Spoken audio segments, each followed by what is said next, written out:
हमारे आसपास जो चीज़ भी हो रही है उसके पीछे कोई ना कोई कारण अवश्य है। जैसे कि ये पेड़ एक बीज से इतना बड़ा पेड़ बन गया, एक बच्चा सालों बाद बूढ़ा होकर मर गया, हवा चल रही है, पत्ते बड़े हो रहे हैं और वो सूख कर टूट भी रहे हैं। इन सभी के पीछे कोई ना कोई कारण अवश्य है, इन सभी के पीछे कोई ना कोई शक्ति भी अवश्य है।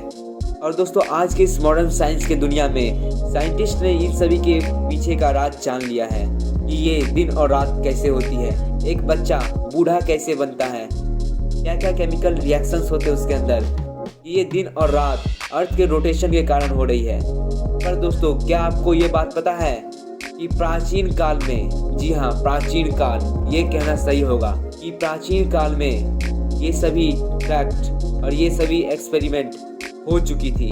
मतलब कि आज से लाखों करोड़ों साल पहले इंसानों को ये पता था कि ये कैसे हो रहा है, जबकि उस समय में साइंस इतना डेवलप नहीं था। तो आखिर कैसे? तो आपको इसका उत्तर जानने के लिए आपको जाना पड़ेगा हजारों साल नहीं, लाखों साल नहीं, बल्कि करोड़ों साल पीछे, प्राचीन काल में।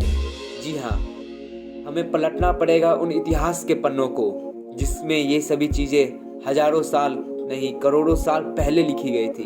मैं उस स्कूल वाली हिस्ट्री बुक के बारे में बात नहीं कर रहा, मैं बात कर रहा हूँ एंशिएंट हिंदू हिस्ट्री। जी हाँ, ये कहना उचित होगा। तो हमें जाना पड़ेगा लाखों करोड़ों साल पहले।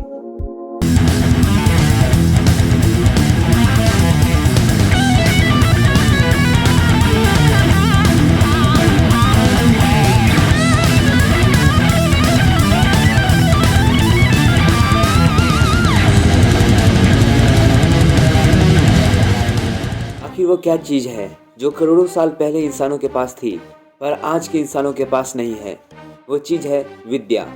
द एंशिएंट हिंदू विद्या कहना ज़्यादा उचित होगा। वही विद्या जिससे कोई भी योगी तपस्वी लाखों करोड़ों साल तक बिना कोई बाधा की तपस्या करते थे, बिना मरे हुए जीवित। वही विद्या जिससे पुष्पक विमान जैसे विमान को मनचाहे डायरेक्शन में उसे ऑपरेट किया जा सकता था, आवश्यकता के अनुसार उसका साइज भी बढ़ाया जा सकता था। वही विद्या जिससे संजय महाभारत के युद्ध के क्षेत्र में क्या हो रहा है वो उसका लाइव टेलीकास्ट अपने दिमाग में उसको देख पा रहा था। वही विद्या आज के इंसानों के पास नहीं है। उस समय जब छात्रों को विद्या दी जाती थी, पर आज इस समय में स्टूडेंट्स को वेस्टर्न एजुकेशन दी जा रही है, जो कि एक बहुत ही अपने आप में डाउनग्रेड है। आखिर मैंने ऐसा क्यों कहा? मैं अपने कथन के सपोर्ट में कुछ तथ्य को प्रस्तुत करना चाहता हूँ। क्या आपके नज़र में वो सही है? तो कमेंट सेक्शन में ज़रूर बताइएगा। आज दिवाली है, आप अपने रिश्तेदारों को हैप्पी दिवाली कहने के लिए बहुत सारे फ़ोटो शेयर किए होंगे, कुछ इस टाइप के फ़ोटो। पर इसमें ये क्या है? ये फायरवर्क्स, पटाखे हमारे एंशिएंट दिवाली से बिल्कुल ही अलग चीज़ है। हमारे एंशिएंट दिवाली में इस पटाखे की तो कोई भूमिका ही नहीं थी। आज की इस मॉडर्न दिवाली में बिना पटाखे की तो दिवाली ही नहीं होती। आज के साइंटिस्ट ये जान चुके हैं कि प्रदूषण कितना ही खतरनाक है लाइफ एग्जिस्टिंग के लिए। प्राचीन काल में भी योगी और संत महात्मा इसी प्रकृति को शुद्ध करने के लिए, प्यूरिफाई करने के लिए यज्ञ किया करते थे। और यज्ञ कोई कर्म कांड नहीं है, ये एक पूरा साइंटिफिक प्रमाण पे बेस्ड है, आधारित है। और इसी यज्ञ से जो धुआं निकलती थी वो हमारे वातावरण को पवित्र करती थी। साथ ही साथ वो जो उच्चारण करते थे मंत्रों का, उसके उच्चारण से भी जो वहाँ का वाइब्रेशन निकलता था वो एक पॉजिटिव वाइब्रेशन होता था। उससे भी हमारा प्रकृति बहुत ही ज़्यादा शुद्ध होता था।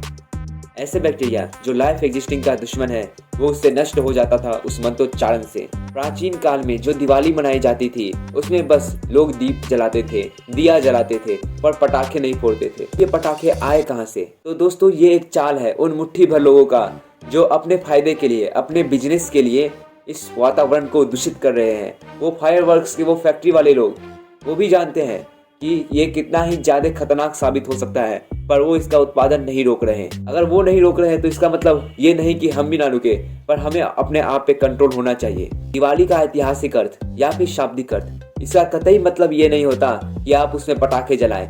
दिवाली का शाब्दिक अर्थ होता है कि दीप जलाएं, ना ही कि पटाखे। दिवाली का ऐतिहासिक अर्थ भी यही है कि खुशियाँ बांटे, पर आप यहाँ पे मौत बांट रहे हैं। ये प्रदूषण क्या है? आगे जाकर ये एक बहुत ही बड़ा कारण बन सकता है ह्यूमन लाइफ एग्जिस्टिंग पर। सिर्फ ह्यूमन ही क्यों, हर लाइफ एग्जिस्टिंग ऑर्गेनिज्म पे इसका एक निगेटिव इफेक्ट पड़ेगा। तो हैप्पी ग्रीन दिवाली। जैसा कि मैंने आपको कहा कि आज के साइंटिस्ट जो शोध कर रहे हैं, जो रिसर्च कर रहे हैं, वो करोड़ों साल पहले हो चुकी थी। उसी में से एक वैज्ञानिक थे वाघभट्ट जी। जी हाँ, यही एक मेन मोटिव है इस वीडियो को बनाने में। आज की इस वीडियो में मैं इसी वाघभट्ट जी के बारे में बताना चाह रहा था। तो आपके मन में ये आ रहा होगा कि आखिर ये वाघभट्ट जी है कौन और ये क्या थे। तो दोस्तों, ये वाघभट्ट जी आज के नहीं बल्कि प्राचीन काल के साइंटिस्ट थे। जी हाँ, साइंटिस्ट, आप सही सुन रहे हैं। प्राचीन काल में भी वैज्ञानिक हुआ करते थे। बहुत लोगों की धारणा ये होती है कि प्राचीन काल में बस धर्म ही होती थी, सिर्फ भगवान का पूजा। पर जी नहीं, वहाँ पर भी साइंस थी, विज्ञान थी, पर एक अलग चीज़ थी। आज के मॉडर्न साइंस और एंशिएंट साइंस ये अगर कंपेयर की जाए तो ये करना कतई गलत होगा, क्योंकि एंशिएंट साइंस आज के मॉडर्न साइंस से कहीं ज़्यादा डेवलप्ड है। जैसे कि मैं आपके सामने कुछ रिसर्च रखता हूँ वाघभट्ट जी का, द एंशिएंट साइंटिस्ट। वाघभट्ट जी का ये कहना था कि जिस भोजन को पकाते वक्त सूर्य का रोशनी और पवन का स्पर्श ना हो, वो भोजन नहीं है। वह एक धीमा जहर है जो धीरे धीरे आपकी बॉडी को सड़ा देगा, गला देगा और आपको विभिन्न बीमारियों के शिकार भी बना देगा। डायबिटीज़, ट्यूबरक्लोसिस, बुखार, सर्दी, जुकाम, ये सब कैसे होती है? खाना और इन्वायरमेंट के वजह से ही होती है। और अगर हम खाना के नाम पर खाना नहीं बल्कि विष खाएं तो ये सभी बीमारियों का सामना तो हमें करना ही पड़ेगा। तो वाघभट्ट जी का यही कहना था और आज के साइंटिस्ट ने इस पे रिसर्च किए और इन बातों की पुष्टि भी की कि क्या वाघभट्ट जी का कहना सही था। तो आज का भी मॉडर्न साइंस इस बात के समर्थन में है कि जैसे प्रेशर कुकर, इसमें आज तक या फिर अभी तक ऐसी कोई भी टेक्नोलॉजी इसमें डेवलप नहीं हुई है कि खाना जब उसमें पक रहा हो तो उसमें सूर्य की रोशनी जा सके या फिर पवन का स्पर्श हो सके। आज के मॉडर्न रेफ्रिजरेटर्स, इसमें भी आज तक ऐसी कोई टेक्नोलॉजी डेवलप नहीं है कि जब खाना पका करके उसमें रखा हो तो सूर्य की किरण जा सके या फिर पवन का स्पर्श हो सके। पर ऐसा प्राचीन काल में था। प्राचीन काल में भोजन प्रेशर कुकर में नहीं पकता था, मिट्टी के बर्तन में पकता था, मिट्टी के हांडी में पकता था और वो खुले पकता था, ढक कर नहीं, ताकि भोजन पकाते वक्त सूर्य के किरण का स्पर्श और पवन की भी स्पर्श उसे लगातार मिलते रहे।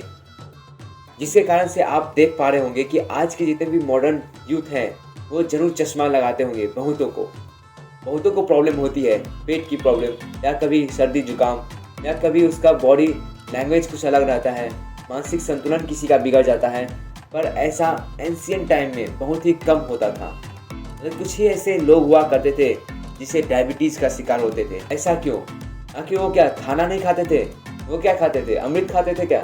वो भी खाना ही खाते थे, पर उनका भोजन बनाने का जो विधि था वो आज की विधि से बिल्कुल ही अलग है। जैसे कि मेरी ही दादी माँ, वो 60+ है, पर आज तक उन्होंने लाठी का सहारा नहीं लिया। उनके जांघ का, हड्डी का आज भी वो कैपेसिटी है कि वो उस शरीर के भार को ढो सकता है।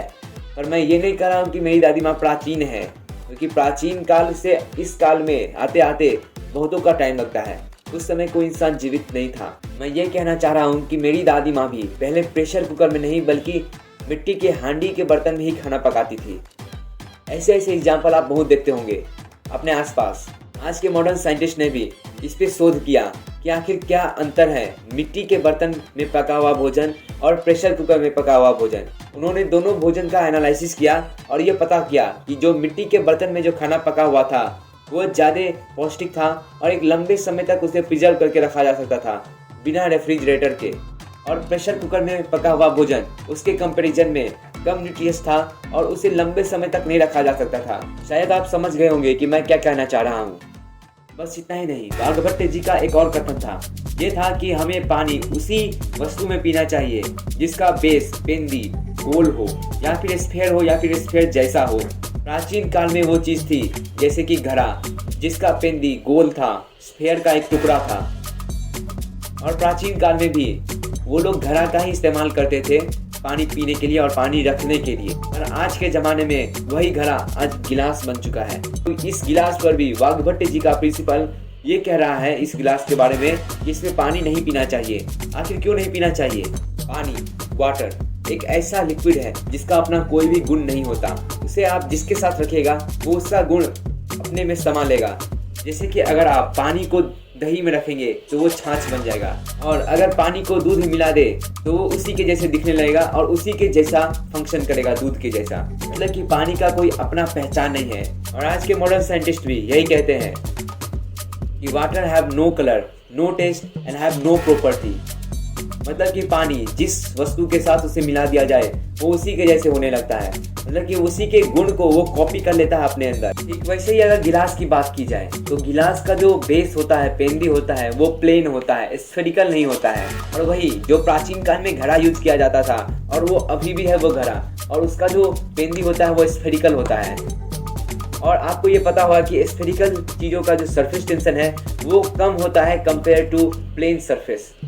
और वाघभट्ट जी के अनुसार हमें कम सरफेस टेंशन वाले वस्तु में ही पानी को रखना चाहिए और उसी से पानी को पीना चाहिए, क्योंकि पानी के पास अपना कोई गुण नहीं होता। और सरफेस टेंशन जिसका कम होता है उसका जो पॉजिटिव इफेक्ट है वो ज़्यादा हो जाता है, अकॉर्डिंग टू वाघभट्ट जी। और वैसे भी गिलास हमारे भारतीय संस्कृति का हिस्सा भी नहीं है, ये पुर्तगाल से आया हुआ है। और जब आप गिलास जैसी वस्तुओं में पानी पिएंगे तो बहुत तकलीफ देने वाला है, क्योंकि उसमें शरीर को तकलीफ देने वाला एक्स्ट्रा प्रेशर आता है। तो इसका मतलब ये हुआ कि वाघभट्ट जी के अनुसार एक रेखीय वस्तु में पानी नहीं पीना चाहिए, जैसे कि गिलास हुआ।